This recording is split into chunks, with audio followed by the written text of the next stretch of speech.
Gracias por continuar en nuestra sintonía y como usted puede notar, ya estamos en el escenario de las entrevistas de Despierta RD y hoy nos acompaña una dama, sí señor. Está con nosotros Ainy Guzmán, ella es abogada penalista y con ella vamos a tratar muchos temas de interés. Buenos días y bienvenida. Muy buenos días, gracias por la invitación y por tomarme en cuenta para debatir sobre este interesante tema. Claro que sí. Ainy, vamos a iniciar con un tema que pues está ahora retomándose por el tema de la niña de Puerto Plata, que no podemos, ¿verdad? Nosotros decir si asesinatos, sí, pero el tema de la castración química ha vuelto a resurgir por este tema. ¿Se aplicaría en República Dominicana? ¿Están dadas las condiciones para tener una ley de esta magnitud en términos legales, por supuesto? Sabes que esa pregunta me obliga primero, antes de responderla de manera directa, a abordar lo siguiente, y es que la castración química es el resultado, es un castigo, pero esto no es un tratamiento efectivo. Y no lo digo porque la castración química no venga a resolver un problema, sino porque no resuelve el síntoma. Es como que estamos reaccionando ante una situación que no se está trabajando de manera preventiva. Es decir, nosotros hay cosas que nos urgen mucho más en el momento que disponer una nueva sanción. Sanciones hay. Hay un nuevo código penal que aunque no se aplica para este caso porque estamos en ese vacatio legis que todavía no entra en vigencia, pero adicionalmente a eso tenemos una ley de protección al menor que no contempla el cómo prevenir y cómo tener protocolos efectivos para evitar que situaciones como esta se puedan manifestar. O sea, Entonces, habría que modificar también la ley del menor. entiendo que urge que esa reforma que se ha venido trabajando se materialice. ¿Por qué? Porque cuando nosotros hemos visto que se ha querido hacer una reforma de manera express, como lo fue el nuevo Código Procesal Penal, como lo fue también el nuevo Código Penal, que se duró muchísimo tiempo tratando de que se promulgara y no se había podido, y cuando se quiso se pudo. Entonces, así mismo, tenemos que ponernos en la tarea de que esas modificaciones a la Ley 136-03, que es la que regula el nuevo Código del Menor, se pueda realizar. Entonces, si hablamos de castración química, viene siendo una sanción a una acción, más no es un tratamiento efectivo en el sentido de que eso no evitaría que esas situaciones se sigan produciendo. Y lo voy a poner de un caso muy simple. ¿Dónde se dan las agresiones sexuales a los menores? En el entorno de la familia. En el entorno de la familia y en el entorno también social al que pertenece. ¿Qué dice nuestra norma? ¿Qué dicen los tratados internacionales que hablan y que regulan la manera de proteger de manera efectiva a los menores? Que primeramente es responsable en primera línea de orden sobre las situaciones que pueda haberse afectado un menor, la familia. Es decir, los padres en primera línea de la familia, que son los que tienen la autoridad parental según nuestra norma al momento. Luego, en coordinación con la familia, el Estado. Y en conjunto con todo ello, la sociedad. Eso quiere decir que tenemos 3 órdenes de protección. Familia y en el mismo rango, de manera paralela, el Estado. Y adicionalmente a este Estado, cubriendo todo, la sociedad. Eso implica que tenemos una responsabilidad en conjunto que asumir y que ciertamente una ley que establezca un rigor mayor no lo va a solucionar. Ainy, parecería que el tema de la justicia o del Estado acciona de manera reactiva y no preventiva. Exactamente. Ahora, ¿qué pudiera hacer? O sea, ¿qué ejemplo usted pudiera darnos de un método preventivo para evitar este tipo de hechos, por ejemplo, en el marco de las leyes? En el marco de las leyes yo puedo decir que no tenemos un ejemplo preventivo al momento, porque nosotros hemos visto inclusive en situaciones como, tenemos que recordar la menor que fue abusada físicamente y que terminó lamentablemente en una manera trágica por sus tíos, por una tía y creo que la pareja de ella, en donde los vecinos inclusive, en un llamado, que es lo mismo que dice la norma, cualquier persona tiene la obligación de denunciar, pusieron trabas para esa situación y terminó de manera trágica eso. Entonces nosotros no tenemos un protocolo, tenemos los ejemplos, por ejemplo, totalmente contrarios a lo que preguntas, de que las menores van a dar a luz a los hospitales, pero no hay ningún protocolo para saber cómo esa menor, que se supone que en nuestra legislación se denomina abuso porque los menores no tienen consentimiento para poder consentir, valga la redundancia, una relación sexual. Entonces, dan a luz, pero no hay un protocolo en donde la enfermera, los médicos llamen a un trabajador social, que el trabajador social vaya, haga un levantamiento, estamos trabajando de manera reactiva, pero no tenemos mecanismos de prevención. Entonces, por esa razón es que yo entiendo que la ley 136-03 debe de reformularse y tipificar específicamente desde mi punto de vista, en el estudio de la norma. Por ejemplo, para empezar y a solucionar de manera preventiva este tema, primeramente, la omisión parental, de manera dolosa, de manera grave y claramente con sus limitaciones, leves, graves, cuando, por ejemplo, los padres, porque ¿qué es lo que pasa? Mira qué sucede.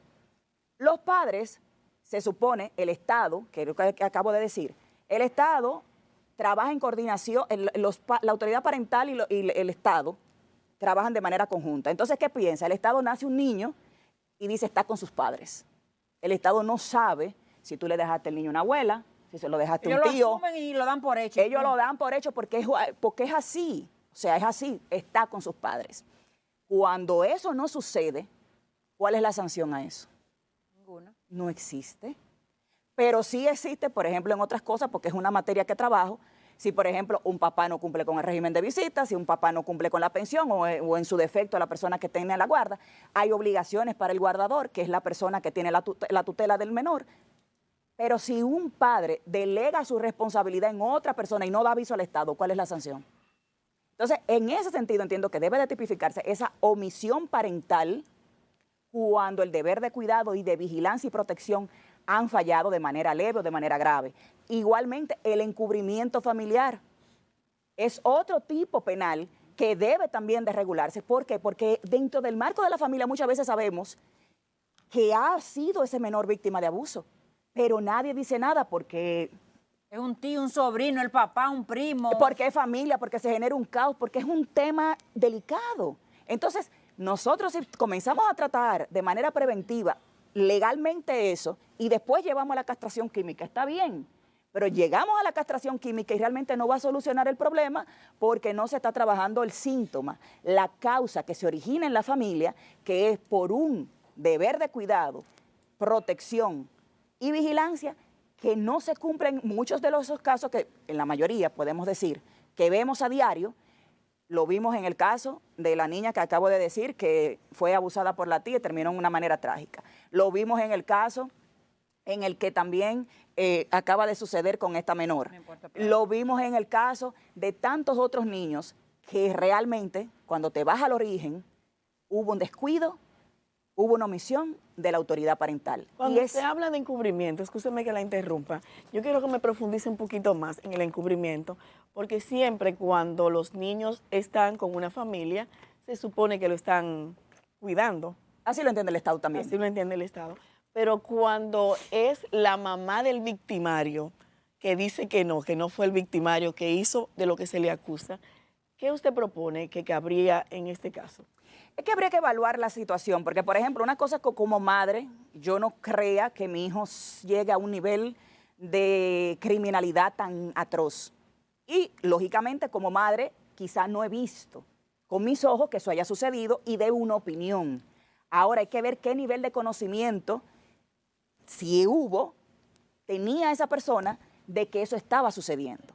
O sea, por eso habría que tener mucha cuenta, porque cuando hablamos de menores, de familia, hablamos de temas que tienen que ver con niños, son temas demasiado delicados. Entonces habría que evaluar, sí, ella lo está haciendo desde el amor de madre, desde no haber visto, no haber escuchado, no haber tenido presencia, ningún tipo de indicio de que eso estaba sucediendo, o si se dio cuenta, lo comentó alguien más, sabían la familia, se había manifestado que eso estaba sucediendo y cayó.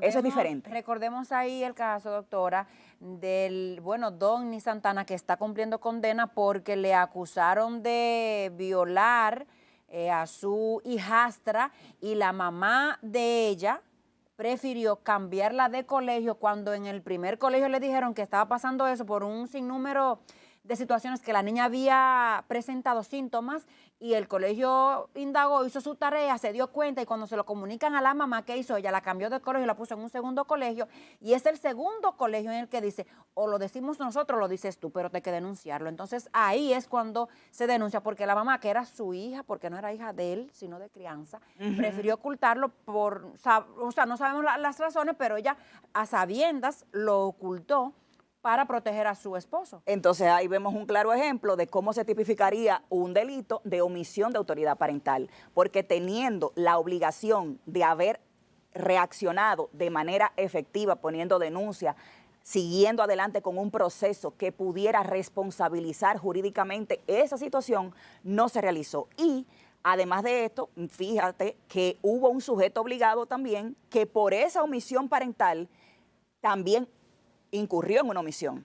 Pero también tenemos otra situación y es donde el otro colegio dice, no, yo voy a denunciar. Y realmente, tanto los colegios, los maestros, los médicos, todas las personas que están en el entorno familiar, la sociedad, lo que genera el entorno social que hay alrededor de ese menor, tiene la obligación de denunciar, es un sujeto obligado para denuncia.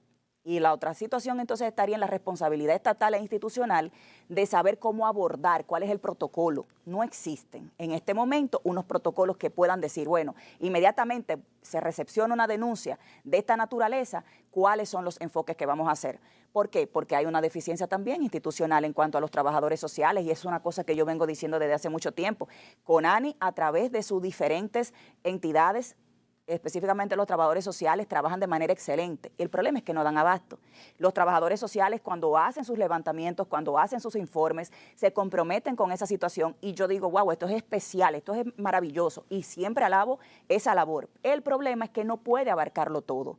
¿Por qué? Porque no tienen la suficiente personal. Entonces yo entiendo que hay que trabajar mucho en reforzar eso, en reforzar esa cantidad de trabajadores y que operen de manera efectiva, de manera sistemática, integral y que puedan inclusive entonces dar curso a esas reformas que están en curso pero que no se han materializado por falta de voluntad política desde mi entender. Annie, el caso de la niña Brianna abre un abanico, activa un abanico de aristas legales. Una de ellas es que se ha dicho o se ha comentado sobre el tema de que si no hay cuerpo, no hay delito.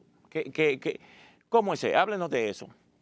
Esa frase es una frase muy popular, pero que se presta también a confusiones. Y se presta a confusiones porque nosotros estamos dentro del marco de un sistema adversarial acusatorio. Eso significa que cuando nosotros acusamos a una persona tenemos que tener una prueba material, una prueba objetiva que permite establecer la responsabilidad penal de una persona, porque todo el mundo, de acuerdo a nuestra legislación y de acuerdo a tratados internacionales y nuestra Constitución principalmente, dice que todo el mundo es inocente hasta que se pueda demostrar su culpabilidad. Por lo tanto, no es tan tajante como que sin cuerpo no hay delito, es cuántas pruebas podemos tener de manera objetiva, cuántas pruebas materiales podemos tener, cuántas pruebas testimoniales podemos tener para poder imputar de manera directa a una persona para que pueda tener una responsabilidad jurídica respecto de un proceso. Y ahí entramos en otro tema también muy delicado, porque dicen, bueno, ya confesó y ya ese caso ahí quedó. Señores, eso no es así. Es una verdad incómoda, es una verdad difícil de asumir, pero no basta con la simple confesión. Hay que hacer una buena investigación. Este caso, la confesión sirve para una investigación más estricta, para una investigación que pueda incluso recopilar esas pruebas que puedan dar lugar a esa imposición de esa pena. Entonces, no es tan simple como sin cuerpo no hay delito, pero no es tan simple como ya confesó y ya el caso ahí se cerró. No es así. ¿Y cuál será el procedimiento en este caso? Porque están en la investigación, supuestamente, porque hasta ahora, ¿verdad? Todo es supuesto, porque habría confesado, pero no tenemos una confirmación oficial. ¿Cómo se maneja eso en términos legales? ¿Se mantienen detenidos, se mandan para su casa y tú lo estás vigilando? ¿Qué hacer en este caso? Sí, Bueno, perdón, sí, porque hasta ahora, según se sabe, lo que hay es una simple confesión. Exacto. Habría que ver qué otras evidencias en concreto tendrían las autoridades. ¿Cómo Excelente. se procede? no, lo que se procede realmente, el Ministerio Público tiene una labor aquí titánica de investigación, de recopilación de pruebas, de corroborar esas declaraciones con otros elementos, como bien dijo Ariel, corroborar esas informaciones con otros elementos que puedan dar al traste a una imputación objetiva. Y claramente no pueden estar detenidos a menos que se le presente una formal medida de coerción. O sea, hay un tiempo en donde ellos pueden ser retenidos para investigación, y si en un plazo de 48 horas no son presentados dentro de una autoridad, como lo es la Fiscalía y posteriormente el juez, pues efectivamente no pueden seguir ahí porque no tienen todavía una imputación formal. Entonces, ciertamente hay una labor titánica que tiene el Ministerio Público, una responsabilidad que es absoluta del Ministerio Público en esta etapa. Tomar esas declaraciones, tomar lo que sea que ellos estén diciendo para poder dar al traste con una responsabilidad penal que pueda garantizar realmente que haya un hecho castigable, que no sería como algo que toda la sociedad realmente esperaría. Entonces, que sí realmente se puede hacer. ¿De cuánto sería la pena que en caso de ser imputados y comprobarse que realmente fueron ellos los que realizaron esta... Tanto para el supuesto, porque lo que se dice es que hubo uno que cometió el hecho Y otro y el otro cómplice. lo ayudó a ocultar el cadáver? Bien, mira qué sucede. Lo que pasa es que en un caso hay una autoría, ¿cierto? Y en otro hay una complicidad.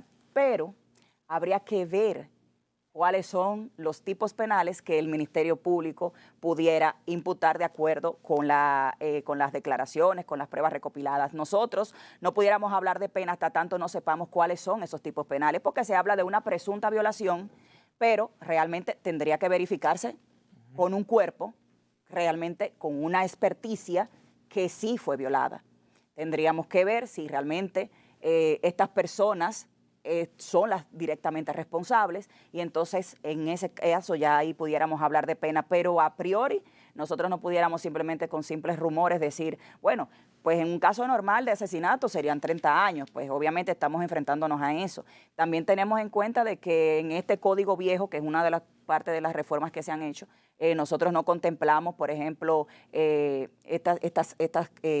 cúmulo de penas, ni nada por el estilo. Entonces, sería básicamente irnos a la pena mayor y ya con base en eso. Pero tendría que probarse el asesinato en tal caso, tendría que probarse la violación en tal caso, tendría que probarse la premeditación, la acechanza y todos aquellos elementos que puedan permitir una imputación de esa naturaleza. Pero, como repito, es una labor que tiene el Ministerio Público de investigar para poder establecer todas esas responsabilidades y esas condenas. Ani, en la última parte de la entrevista se designó, cambiando de tema, se designó un ministro de Justicia. El Ministerio de Justicia es una realidad, al parecer, ¿verdad?, en República Dominicana, porque se aprobó la institución, ya se creó quién lo va a dirigir. Ustedes, los abogados, ¿están contestes con que esto va a mejorar un sinnúmero de situaciones en el aspecto judicial? ¿La gente tendrá un mejor y mayor acceso a una justicia oportuna? Cuando me hace esa pregunta me llega a la mente una frase, pero eso es una opinión muy personal mía, dice que la fiebre no está en la sábana. Entonces, habría que ver cómo convergen los operadores de justicia ahora a través de un ministerio.